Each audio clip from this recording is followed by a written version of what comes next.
नमस्कार दोस्तों, प्रथमा के YouTube चैनल पे मैं राहुल देव आपका स्वागत करता हूं। ठीक है, आइए देखते हैं भारत के संविधान के निर्माण का पार्ट 2। पार्ट 1 में हमने देखा कि भारत के संविधान के निर्माण में कैबिनेट मिशन की स्थापना हुई, कैबिनेट मिशन का गठन हुआ, कैबिनेट मिशन का आगमन भारत हुआ। कैबिनेट मिशन के आधार पर जो है कि भारत में अंतरिम मंत्रिमंडल का गठन किया गया और अंतरिम मंत्रिमंडल में हमने सदस्यों को देखा। अंतरिम मंत्रिमंडल में मैंने बताया था कि अंतरिम मंत्रिमंडल में कुल सदस्यों की संख्या कितनी थी, तो कुल सदस्यों की संख्या 15 थी। इसमें यह भी पूछा जाता है कि अंतरिम मंत्रिमंडल में भारतीय सदस्यों की संख्या कितनी थी, तो अंतरिम मंत्रिमंडल में भारतीय सदस्यों की संख्या 14 थी। ठीक है, एक आपके गवर्नर जनरल थे जिनका नाम लॉर्ड माउंटबेटन था। ठीक है, उसके बाद से भारतीय सदस्यों की संख्या 14 रही, जिसमें कांग्रेस पार्टी से 9 सदस्य रहे। कितने रहे? कांग्रेस पार्टी से 9 सदस्य रहे और मुस्लिम लीग से 5 सदस्य रहे। ठीक है, उसके बाद से हमने संविधान के निर्माण के पार्ट को वहीं खत्म किया। अब आज जो है कि हम संविधान के निर्माण के पार्ट 2 को बताएंगे, जिसमें संविधान सभा का क्या किया जाएगा, गठन किया जाएगा। तो जैसा कि आपको पता है कि संविधान सभा के भारतीय संविधान के लिए संविधान सभा का गठन जो हुआ वो 9 दिसंबर 1946 ईस्वी को हुआ। कब हुआ? संविधान सभा का गठन जो हुआ, संविधान सभा का गठन जो हुआ 9 दिसंबर 1946 को हुआ। ठीक है, और इसकी पहली बैठक इसी दिन हुई। 9 दिसंबर 1946 को ही पहली बैठक हुई। कहाँ हुई? तो नई दिल्ली स्थित काउंसिल बार चेंबर्स के पुस्तकालय भवन में हुई। कहाँ हुई? तो नई दिल्ली स्थित काउंसिल बार के चेंबर के पुस्तकालय भवन में हुई। तो संविधान सभा की पहली बैठक 9 दिसंबर 1946 को नई दिल्ली स्थित काउंसिल बार चेंबर्स के पुस्तकालय भवन में हुई। इसी दिन ठीक है ना, संविधान सभा के सबसे बुजुर्ग सदस्य सच्चिदानंद सिन्हा को, किसको? सच्चिदानंद सिन्हा को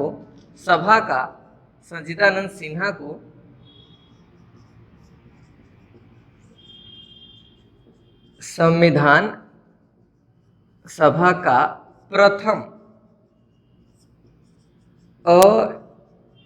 अस्थायी अध्यक्ष नियुक्त किया गया। अस्थायी अध्यक्ष क्या किया गया? नियुक्त किया गया था। किसको नियुक्त किया गया? तो सच्चिदानंद सिन्हा को संविधान सभा का प्रथम अस्थायी सदस्य चुना गया। ये संविधान सभा के सबसे वरिष्ठतम सदस्य थे।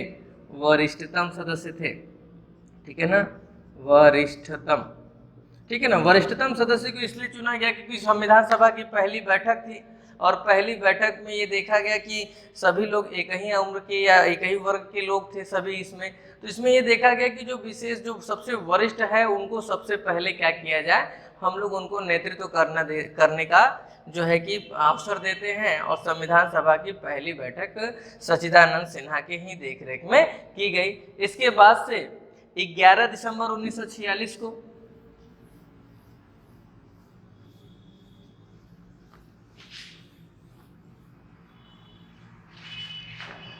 इसके बाद से 11 दिसंबर 1946 को, ठीक है ना, ये डेट याद रखिएगा, 11 दिसंबर 1946 को डॉक्टर राजेंद्र प्रसाद को, किसको? तो डॉक्टर राजेंद्र प्रसाद को संविधान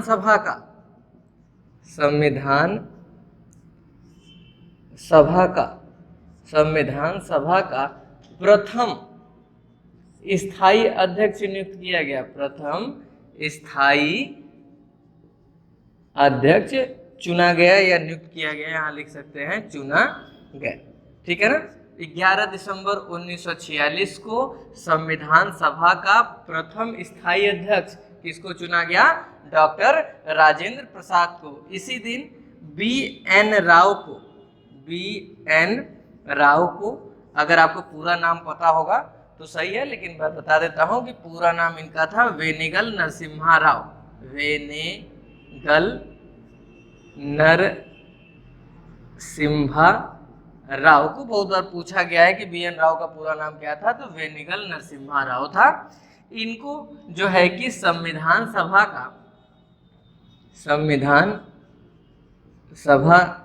का संवैधानिक सलाहकार नियुक्त किया गया। संवैधानिक सलाहकार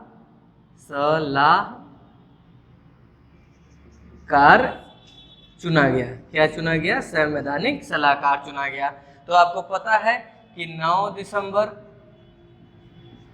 1946 को संविधान सभा का प्रथम अस्थायी अध्यक्ष, देखिए यहाँ अस्थायी लिखा जा रहा है, अस्थायी अध्यक्ष किसको चुना गया था? तो अस्थायी अध्यक्ष डॉक्टर सच्चिदानंद सिन्हा को क्या किया गया था? चुना गया था अस्थायी अध्यक्ष। अगर अस्थायी अध्यक्ष पूछेगा तो डॉक्टर सच्चिदानंद सिन्हा होंगे। और 11 दिसंबर 1946 को, मतलब 2 दिन बाद ही 11 दिसंबर 1946 को डॉक्टर राजेंद्र प्रसाद को संविधान सभा का प्रथम स्थायी अध्यक्ष चुन लिया गया।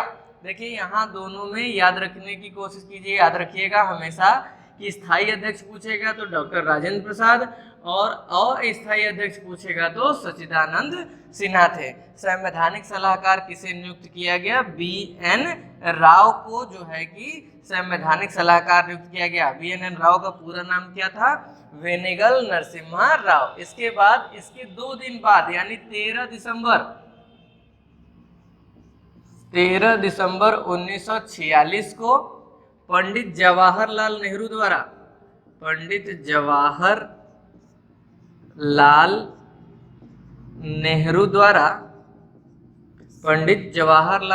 द्वारा जो है कि उद्देश्य प्रस्ताव पेश किया गया। उद्देश्य प्रस्ताव पेश किया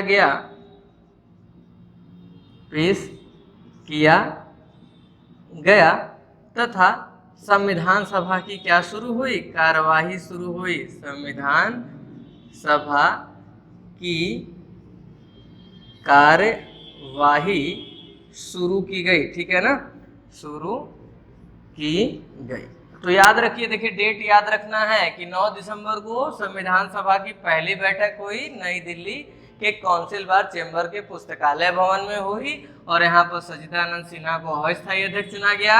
9 दिसंबर के बाद 2 दिन के बाद ही यानी 11 दिसंबर 1946 को डॉक्टर राजेंद्र प्रसाद को संविधान सभा का क्या चुन लिया गया? स्थायी अध्यक्ष। 2 दिन याद रखना है, 9 में 2 जोड़ देंगे तो 11 दिसंबर को संविधान सभा का प्रथम स्थायी अध्यक्ष डॉक्टर राजेंद्र प्रसाद को, और इसी दिन यानी 11 दिसंबर 1946 को ही BN राव यानी वेनेगल नरसिम्हा राव को संवैधानिक सलाहकार क्या किया गया? चुना गया। इसके 2 दिन बाद यानी 11 दिसंबर के 2 दिन बाद 13 दिसंबर 1946 को, यहाँ 46 है, 1946 को पंडित जवाहरलाल नेहरू द्वारा उद्देश्य प्रस्ताव क्या किया गया? संविधान सभा के समक्ष पेश किया गया तथा यहीं से संविधान सभा की कार्रवाई क्या हुई? शुरू हुई। समझ गए? हाँ, तो 13 दिसंबर 1946 को पंडित जवाहरलाल नेहरू द्वारा उद्देश्य प्रस्ताव क्या किया गया? पेश किया गया, जिसको 22 जनवरी 1947 को संविधान सभा द्वारा क्या मिली? स्वीकृति मिली। देखिए यहाँ पर लिखा भी गया है 13 दिसंबर 1946 को उद्देश्य प्रस्ताव क्या किया गया? पेश किया गया, जिसकी स्वीकृति कब मिली? 22 जनवरी 1947 को। इसको नोट करते चलिएगा आप लोग, बहुत इंपॉर्टेंट डेट है। पूछा जाता है कि संविधान सभा में उद्देश्य प्रस्ताव को स्वीकृति कब मिली? 22 जनवरी 1947 को। उद्देश्य प्रस्ताव प्रस्तुत कब किया गया? तो 13 दिसंबर 1946 को। और किसने पेश किया था? तो 13 दिसंबर 1946 को पंडित जवाहरलाल नेहरू ने उद्देश्य प्रस्ताव क्या किया था? पेश किया था। उद्देश्य प्रस्ताव में क्या उल्लेख था? तो उद्देश्य प्रस्ताव में यह बोला गया कि भारत एक पूर्णतः स्वतंत्र और संपूर्ण प्रभुत्व संपन्न गणराज्य होगा। क्या बोला गया? भारत एक इंडिपेंडेंट होगा यानी पूर्णतः स्वतंत्र होगा और संपूर्ण प्रभुत्व संपन्न गणराज्य होगा। गणराज्य, गणराज्य का अर्थ क्या होता है, कोई बताए? ठीक है ना, गणराज्य का अर्थ आप हमें कमेंट बॉक्स में भी बता सकते हैं, अगर नहीं पता है तो मैं बता रहा हूँ। गणराज्य का अर्थ होता है कि वह देश जिसके ऊपर किसी बाहरी देश का कोई भी नियम या कोई भी शासन लागू न हो, ऐसे देश को क्या बोलते हैं, गणराज्य बोलते हैं। वहाँ का जो शासन हो वो जनता के द्वारा चुने गए किसी व्यक्ति के साथ क्या किया जाए, चलाया जाए, यानी कि बाहरी सत्ता का कोई भी प्रभाव उस देश पर न हो, ऐसे देश को क्या बोलते हैं, गणराज्य बोलते हैं। ठीक है ना, तो क्या बोला गया उद्देश्य प्रस्ताव में, महत्वपूर्ण बात क्या होगी, भारत एक पूर्णतः स्वतंत्र होगा और संपूर्ण प्रभुत्व संपन्न गणराज्य होगा। ठीक है ना, इसकी स्वीकृति मिलने के बाद, उद्देश्य प्रस्ताव की स्वीकृति मिलने के बाद संविधान, भारत के संविधान निर्माण के लिए जो है कि अनेक समितियां बनाई गई और इस समितियों में सबसे महत्वपूर्ण समिति आपको पता ही है कि कौन थी, तो सबसे महत्वपूर्ण समिति प्रारूप समिति थी। प्रारूप समिति को ड्राफ्टिंग कमेटी भी बोला गया है। कभी कभी परीक्षा में ये दोनों शब्द न छेड़ के पांडुलेखन समिति भी दे देता है, तो पांडुलेखन समिति, प्रारूप समिति और ड्राफ्टिंग कमेटी, ये तीनों एक ही समितियां हैं, एक ही समिट है। ठीक है, प्रारूप समिति का अध्यक्ष किसको बनाया गया, तो प्रारूप समिति का अध्यक्ष आपको पता है कि डॉक्टर भीमराव अंबेडकर को बनाया गया। अब डॉक्टर भीमराव अंबेडकर को प्रारूप समिति का अध्यक्ष बनाया गया। और हाँ, यहाँ एक क्वेश्चन ये उठता है कि आप ये बताइए कि संविधान निर्माण हुआ, तो संविधान निर्माण करने में तो बहुत लोगों का सहयोग रहा, कोई एक दो लोग तो थे नहीं, लेकिन जब भी संविधान निर्माण की बात आती है या जब भी संविधान की बात आती है तो हम लोग डॉक्टर भीमराव अंबेडकर का नाम सबसे पहले लेते हैं। ऐसा क्यों?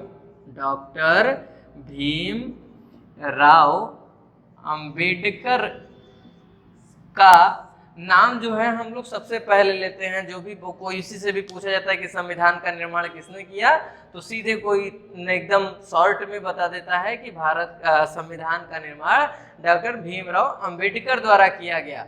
चूंकि अकेले तो अंबेडकर साहब ने जो है कि इसका निर्माण किया नहीं, फिर भी इनका नाम सर्वोपरि क्यों लिया जाता है, तो इसका उत्तर यही होगा कि संविधान का जो एक बेसिक ढांचा था जिसको ड्राफ्ट करना था, वो जो सबसे महत्वपूर्ण काम था, और वो सबसे महत्वपूर्ण काम जो था वो किसने किया, डॉक्टर भीमराव अंबेडकर ने। मतलब एक स्ट्रक्चर बनाया, एक स्ट्रक्चर तैयार किया, और स्ट्रक्चर तैयार करने में सबसे महत्वपूर्ण योगदान किसका रहा, डॉक्टर भीमराव अंबेडकर का रहा। इसीलिए डॉक्टर भीमराव अंबेडकर को संविधान सभा का, डॉक्टर भीमराव अंबेडकर को संविधान का क्या माना जाता है, पिता माना जाता है, द फादर ऑफ कॉन्स्टिट्यूशन कहा जाता है। संविधान निर्माण में इनका क्या रहा, सहयोग रहा। प्रारूप समिति के बाद से अन्य समितियां बनी, जैसे संघ शक्ति समिति बनी, संघ समिति बनी, अल्पसंख्यक मूलाधिकार समिति बनी, झंडा समिति बनी।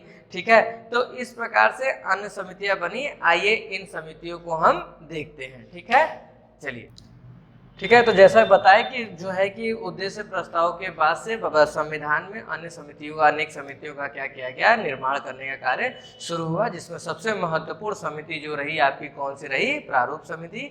प्रारूप समिति में सदस्यों की संख्या कितनी थी, तो प्रारूप समिति में सदस्यों की संख्या कुल 7 थी, इंक्लूडिंग डॉक्टर भीमराव अंबेडकर। अगर डॉक्टर भीमराव अंबेडकर को निकाल दिया जाएगा तो प्रारूप समिति में सदस्य, अगर पूछेगा, अध्यक्ष नहीं पूछ रहा है, तो सदस्यों की संख्या कितनी होगी, 6 होगी।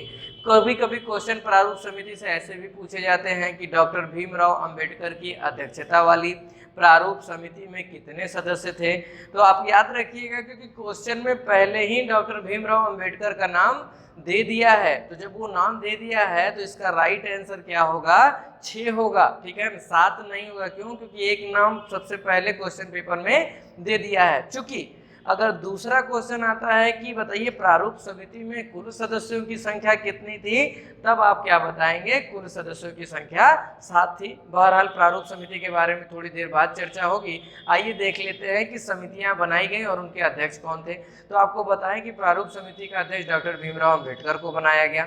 संघ समिति, संघ संविधान समिति और संघ शक्ति समिति, ठीक है, और राज्य समिति का अध्यक्ष जो है किसको बनाया गया, पंडित जवाहरलाल नेहरू को। एक बार फिर से सुन लीजिएगा, संघ संविधान समिति, संघ शक्ति समिति और राज्य समिति, इन तीनों समितियों का अध्यक्ष किसको बनाया गया, तो पंडित जवाहरलाल नेहरू को बनाया गया। देखिए यहाँ लिखा गया है कि प्रारूप समिति का अध्यक्ष कौन थे, डॉक्टर भीमराव अंबेडकर।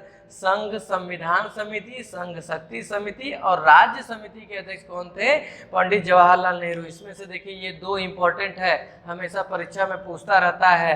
संघ संविधान समिति के अध्यक्ष कौन थे, तो पंडित जवाहरलाल नेहरू, और संघ शक्ति समिति के भी अध्यक्ष कौन थे, पंडित जवाहरलाल नेहरू। साथ ही साथ राज्य समिति का भी अध्यक्ष किसको बनाया गया था, पंडित जवाहरलाल नेहरू को बनाया गया था। इसी प्रकार मूल अधिकार तथा अल्पसंख्यक समिति, ठीक है ना, मूल अधिकार तथा अल्पसंख्यक समिति और प्रांतीय संविधान समिति का अध्यक्ष किसको बनाया गया, तो प्रांतीय संविधान समिति और मूल अधिकार अल्पसंख्यक समिति का अध्यक्ष जो है वो सरदार वल्लभ भाई पटेल को बनाया गया। ठीक है, इस प्रकार से इधर आते हैं तो देखिए झंडा समिति, देशी रियासत समझौता समिति, संचालन समिति और नियमन समिति, यानी कि 5 के बाद ये हो गया 6, ये 7, ये आपका 8, ये 9, यानी कि झंडा समिति, देशी रियासत समझौता समिति, संचालन समिति और नियमन समिति के अध्यक्ष कौन रहे, डॉक्टर राजेंद्र प्रसाद।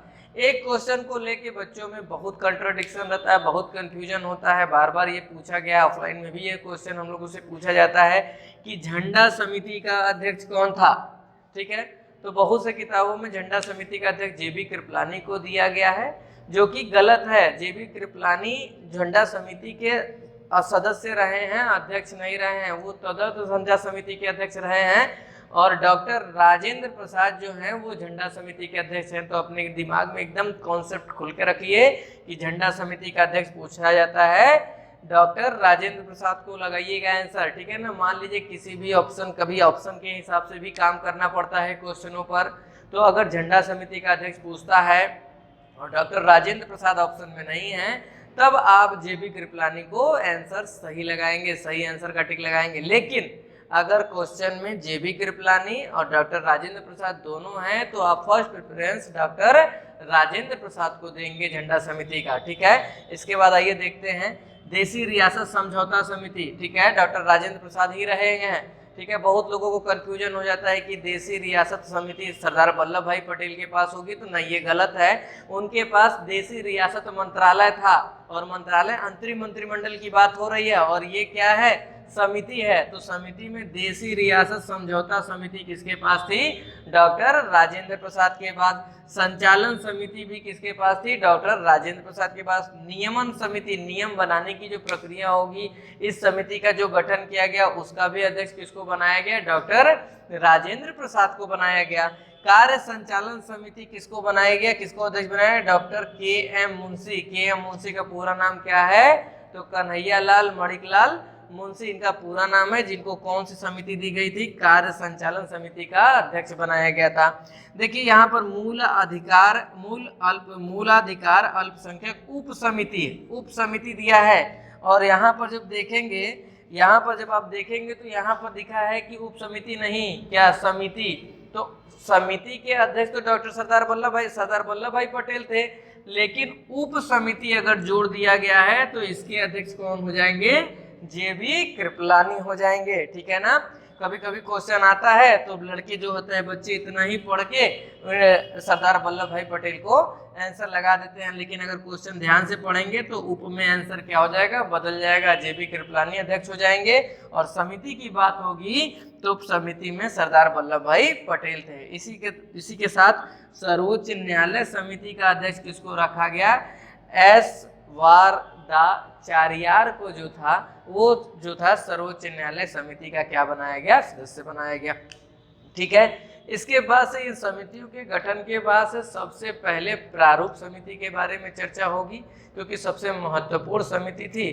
तो प्रारूप समिति को संविधान सभा द्वारा जो है कि स्वीकृति जो मिली वो 29 अगस्त 1947 को क्या हुई, उनको स्वीकृति मिली। यानी प्रारूप समिति को कब स्वीकृति मिली, तो प्रारूप समिति को संविधान सभा द्वारा 29 अगस्त को, ठीक है ना, 29 अगस्त 1947 को क्या मिली, इसका गठन किया गया, प्रारूप समिति का गठन किया गया। और प्रारूप समिति में सदस्यों की संख्या कितनी थी, तो प्रारूप समिति में सदस्यों की संख्या कुल 7 थी। ठीक है ना, जिसका अध्यक्ष किसको बनाया गया था, तो डॉक्टर भीम राव अंबेडकर को इसका अध्यक्ष बनाया गया था। आइए देखते हैं प्रारूप समिति में कितने सदस्य थे और उनका क्या कार्य था। आइए चलिए, प्रारूप समिति में जो है कि संविधान सभा द्वारा इसका गठन 29 अगस्त 1947 को किया गया था। ठीक है, डॉक्टर भीमराव अंबेडकर क्या थे, इसके अध्यक्ष थे। डॉक्टर भीमराव अंबेडकर जो थे इस प्रारूप समिति के अध्यक्ष थे। इनके बाद से सदस्यों की संख्या देख लेते हैं। तो एन गोपाला स्वामी अयंगर रहे पहले सदस्य, के एम मुंशी रहे। इनका नाम पूरा नाम लिखना होगा तो यहाँ पर लिख सकते हैं कन्हैया लाल मणिक लाल मुंशी, इनका पूरा नाम था कन्हैया लाल मणिकलाल मुंशी। ठीक है, इसके बाद अल्लादी कृष्ण स्वामी अय्यर, सैयद मोहम्मद सदाउल्ला, बीएल मित्र थे। सबसे पहले प्रारूप समिति में बीएल मित्र को जोड़ा गया, लेकिन इनके हट जाने के बाद से प्रारूप समिति में एन माधव राव को क्या किया गया, नियुक्त किया गया, चयन किया गया। ठीक है, तो इस पर भी बहुत से क्वेश्चन बनते हैं कि प्रारूप समिति का जो था दूसरा नवीनतम सदस्य कौन था, तो ए एन माधव राव थे। इसके बाद से डीपी खेतान को भी प्रारंभ में रखा गया था, लेकिन इनकी आकस्मिक क्या हो गई, मृत्यु हो गई, जिसके कारण टी कृष्णचारी को क्या किया गया, प्रारूप समिति में जोड़ा गया। यानी कि प्रारूप समिति में डॉक्टर भीमराव अंबेडकर, एन गोपाला स्वामी अयंगर, के एम मुंशी, अल्लादी कृष्ण स्वामी, सैयद मोहम्मद सदाउल्ला, एन माधव राव और टी कृष्णचारी थे। बीएल मित्र हट गए थे और डीपी खेतान की क्या हो गई थी, मृत्यु हो गई थी। इस प्रकार से प्रारूप समिति में कुल सदस्यों की संख्या कितनी थी, 7 थी। ठीक है, प्रारूप समिति के गठन के बाद से संविधान निर्माण की प्रक्रिया शुरू हुई और संविधान की लगातार जो है कि 12 बैठकें हुई। ठीक है ना, संविधान का लगातार 12 बैठकें हुई। इन 12 बैठकों में 3 वाचन हुए। 3 वाचन कौन कौन से हुए, तो पहला वाचन जो था वो चला आपका, प्रथम वाचन 4 नवंबर 1948 से 9 नवंबर 1948 तक पहला वाचन चला। ठीक है, दूसरा वाचन 15 नवंबर 1948 से लेके 17 अक्टूबर 1949 तक चला। चूँकि दूसरा जो वाचन रहा वो सबसे लंबा वाचन रहा। यह वाचन इतना लंबा क्यों हुआ, तो इसी वाचन में प्रारूप ड्राफ्ट पर यानी प्रारूप पर क्या हुआ, समिति पे के प्रारूप, संविधान के प्रारूप पर लेकर चर्चा हुई, जो चर्चा लगातार 114 दिनों तक क्या हुई, चलती रही, जिसकी वजह से यह जो है कि दूसरा वाचन क्या हो गया, काफ़ी लंबा हो गया। इसके बाद से 14 नवंबर 1949 से तीसरा वाचन शुरू हुआ, जो 26 नवंबर 1949 तक चला।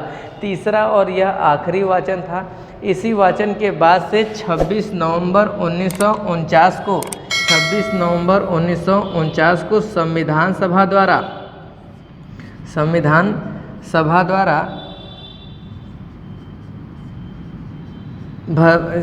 सभा 26 नवंबर 1949 को भारत का संविधान बनकर तैयार हो गया, पूर्ण रूप से क्या हो गया, तैयार हो गया। और इसी दिन, ठीक है, संविधान सभा द्वारा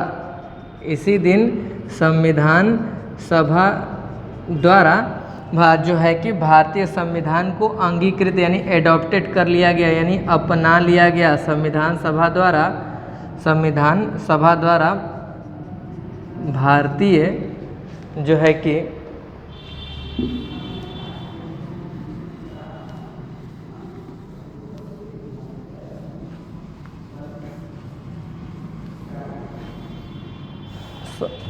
यहाँ पर लिख दे रहे हैं कि इसी दिन भारतीय संविधान सभा द्वारा, इसी दिन संविधान सभा द्वारा, ठीक है ना, भारतीय संविधान को, भारतीय संविधान को क्या किया गया, अपनाया गया, अपनाया गया, ठीक है ना। कब अपनाया गया, तो 26 नवंबर 1949 को क्या किया गया, अपनाया गया। इस समय संविधान सभा में कुल सदस्यों की संख्या कितनी थी, 284 सदस्य उपस्थित थे। इन्हीं 284 सदस्यों ने भारतीय संविधान पर क्या किया, अपनी स्वीकृति प्रदान की, यानी अपना हस्ताक्षर दिया। तो भारतीय संविधान पर अपनी स्वीकृति क्या की, प्रदान की, स्वीकृति प्रदान की, यानी प्रदान करने का मतलब उन्होंने हस्ताक्षर किया। 284 सदस्य उस समय संविधान सभा में उपस्थित थे, उन्होंने भारतीय संविधान पर हस्ताक्षर किया और भारतीय संविधान को क्या कर लिया गया, पूर्ण रूप से संविधान सभा द्वारा क्या कर लिया गया, अपना लिया गया। इस दिन संविधान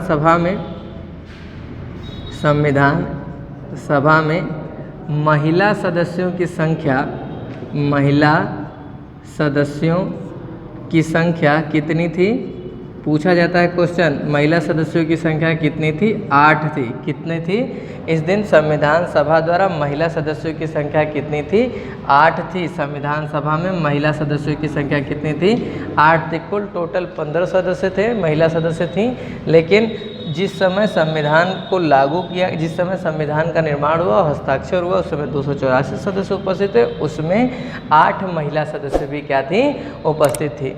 चूँकि भारतीय संविधान के निर्माण में कुल अवधि देखा जाए तो भारतीय संविधान के निर्माण में कुल समय जो लगा, भारतीय संविधान के निर्माण में, भारतीय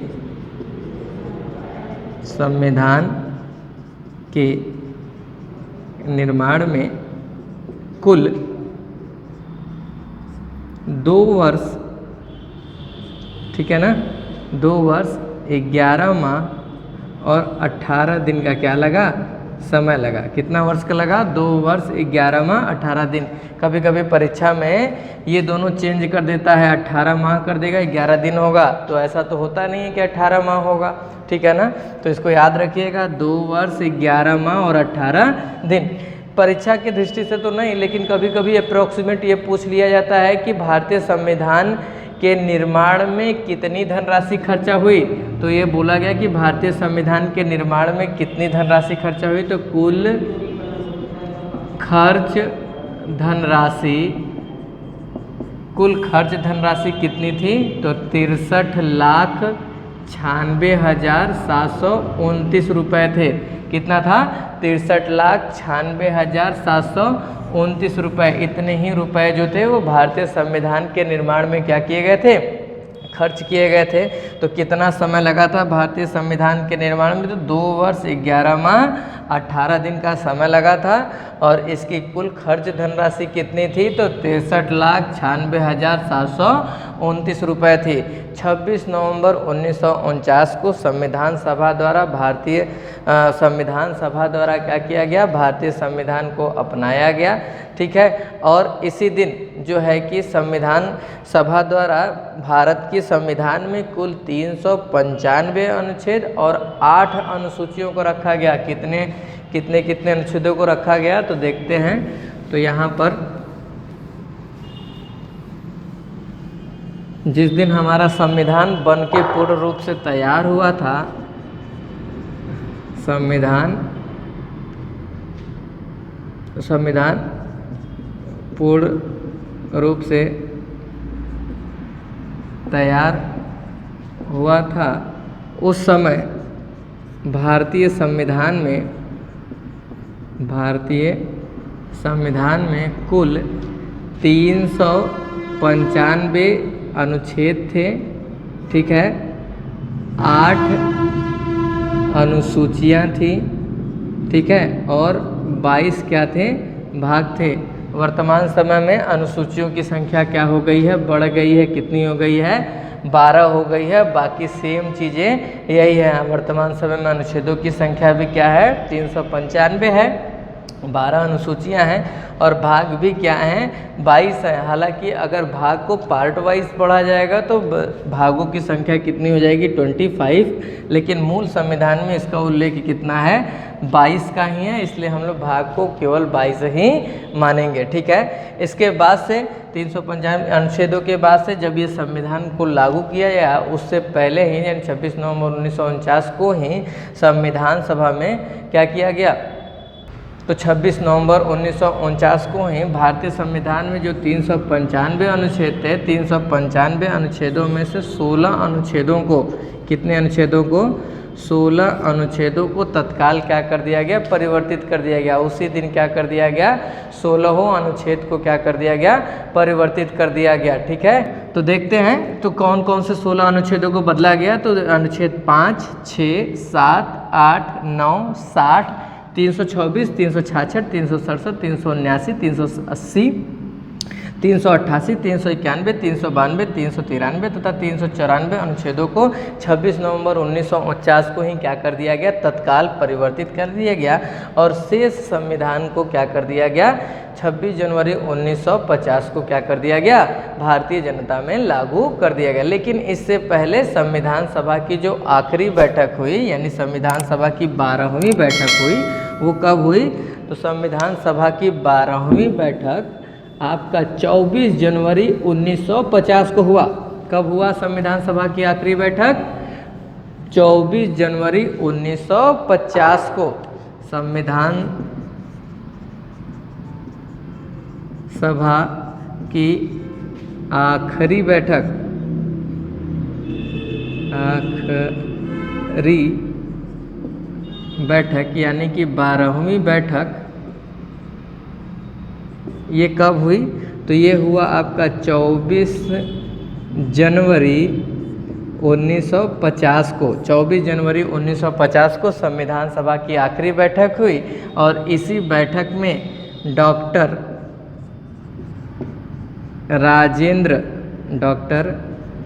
राजेंद्र प्रसाद को भारत का प्रथम राष्ट्रपति चुन लिया गया। भारत का प्रथम राष्ट्रपति चुना गया। पूछा जाता है कि डॉक्टर राजेंद्र प्रसाद भारत के प्रथम राष्ट्रपति कब बने थे, तो डॉक्टर राजेंद्र प्रसाद भारत के प्रथम राष्ट्रपति 24 जनवरी 1950 को बने थे। इसके बाद से संविधान सभा को क्या कर दिया गया, भंग कर दिया गया। यहाँ एक बात और जानिएगा कि संविधान सभा की कुल कितनी बैठकें हुई थी, तो संविधान सभा की कुल 12 बैठकें हुई थी। कितनी बैठकें हुई थी, तो संविधान सभा की कुल 12 बैठकें हुई थी। 12वीं बैठक कब हुई थी, अंतिम बैठक, तो 24 जनवरी 1950 को। इसी दिन संविधान सभा को क्या कर दिया गया, अंतिम रूप में क्या कर दिया गया, भंग कर दिया गया और इसको भारत की संसद के रूप में क्या कर दिया गया, अंतरिम संसद के रूप में तब्दील कर दिया गया, परिवर्तित कर दिया गया। और साथ ही 26 जनवरी 1950 को, 26 जनवरी 1950 को भारतीय संविधान जनता में क्या कर दिया गया, लागू कर दिया गया। भारतीय संविधान जनता में लागू कर दिया गया। ठीक है ना, कब लागू किया गया, 26 जनवरी 1950 को भारतीय संविधान जो था भारतीय जनता के लिए लागू कर दिया गया। यानी कि भारत गणतंत्र कब हुआ, तो भारत गणतंत्र 26 जनवरी 1950 को हुआ। भारत का संविधान निर्माण कब हुआ, तो भारत का संविधान निर्माण 26 नवंबर 1949 को हुआ। कितना समय लगा, तो 2 वर्ष 11 माह 18 दिन लगे। कितना पैसा खर्चा हुआ, तो 63,96,729 रुपये खर्च हुए। संविधान सभा की कितनी बैठकें हुई, तो संविधान सभा की कुल 12 बैठकें हुई। प्रारूप समिति पर कितने दिन बहस चला, तो प्रारूप समिति पर कुल 112 दिन बहस चला। संविधान सभा में कितने सदस्य उपस्थित थे, तो संविधान सभा में कुल 284 सदस्य उपस्थित थे, जिनमें 8 महिलाएं सदस्य भी थीं और इन्होंने ही मूल संविधान पर क्या किया, हस्ताक्षर किया। अंतिम रूप से 26 जनवरी 1950 को हमारा संविधान लागू किया गया और इस प्रकार भारत पूर्ण रूप से क्या हुआ, स्वतंत्र हुआ। ठीक है, आज के पार्ट में इतना ही रहने देते हैं। आने वाले अगले पार्ट में हम संविधान के विदेशी स्रोतों को बताएंगे कि किस किस देश से कौन कौन से चीज़ों को भारतीय संविधान में क्या किया गया, समाहित किया गया। ठीक है, अगर आपको ये वीडियो पसंद आता है तो कृपया इसको लाइक करें, कमेंट करें, सब्सक्राइब करें। ठीक है, थैंक यू।